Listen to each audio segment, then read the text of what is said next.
మొదటి ఉత్తరం చూద్దామండి. వైజాగ్ నుంచి ప్రదీప్ రాస్తున్నారు. నిత్య జీవితంలో గుమ్మడికాయ ప్రాధాన్యత ఏమిటి తెలియజేయగలరు అంటూ రాస్తున్నారు. నిత్య జీవితంలో గుమ్మడికాయ అనేటువంటిది ఉపయోగించేది మనం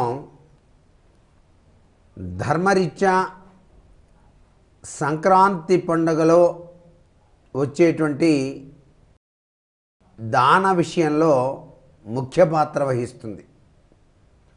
కూష్మాండ దానము అంటారు. ఆ రోజు గనక దానం గనక ఇచ్చినట్లయితే తప్పనిసరిగా విశ్వకర్మకు సాక్షీభూత తత్వంగా దానం ఇచ్చినట్టు లెక్క. అంటే విశ్వాన్నే దానం చేసినట్టుగా లెక్క.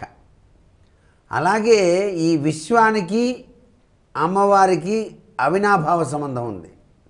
అదే మనం దసరా పర్వదినాల్లో కూష్మాండాదేవిగా ఆరాధన చేసేటువంటి సంప్రదాయం. ఈ కూష్మాండాదేవిని ఎవరైతే ఆరాధన చేస్తారో ఆరోగ్యప్రదమైనటువంటి జీవితం, నరఘోష నుంచి విముక్తి, తరువాత విశిష్టవంతమైన గౌరవాలు సంప్రాప్తమవుతాయని కదా శాస్త్రం. అలాగే ఒక గృహప్రవేశం ఆచరించిన తరువాత ఆ యొక్క బూడిద గుమ్మడికాయను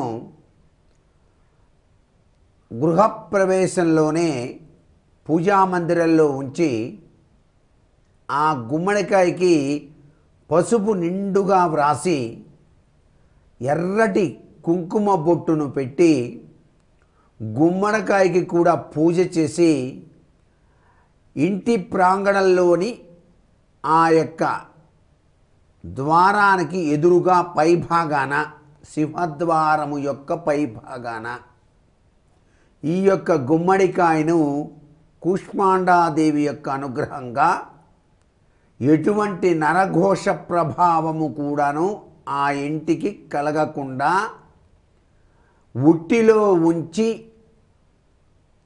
అలా నమస్కృతాంజలు గడించేటువంటి సంప్రదాయం. ఈ గుమ్మడికాయ కుళ్ళేంత వరకు కూడాను మార్పు జరగదు.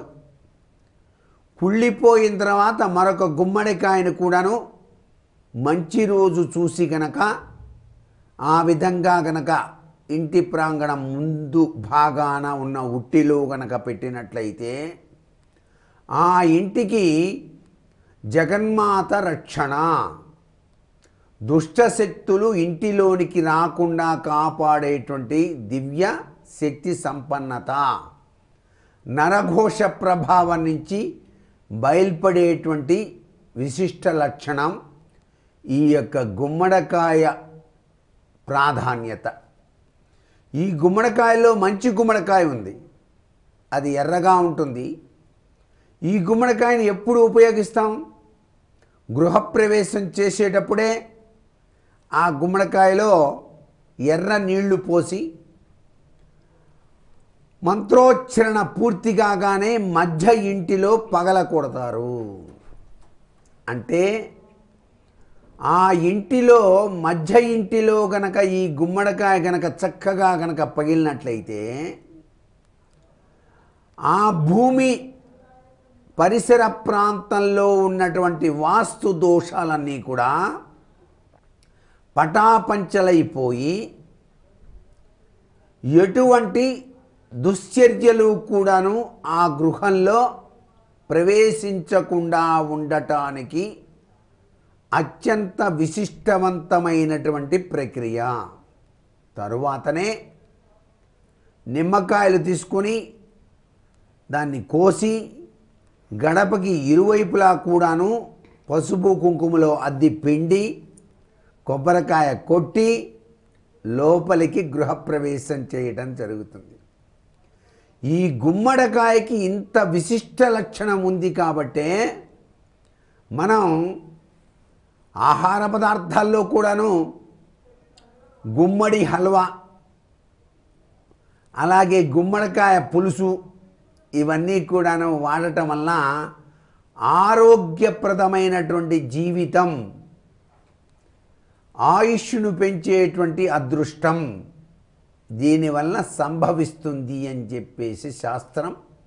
అందుకే ఇంటి గృహ ప్రాంగణంలో సింహద్వారానికి పైభాగాన ఈ యొక్క కూష్మాండ తత్వాన్ని తగిలించటం వల్ల ఆయుష్ ఆరోగ్యం పెంపొందుతుంది అనేటువంటి సాంప్రదాయ లక్షణం.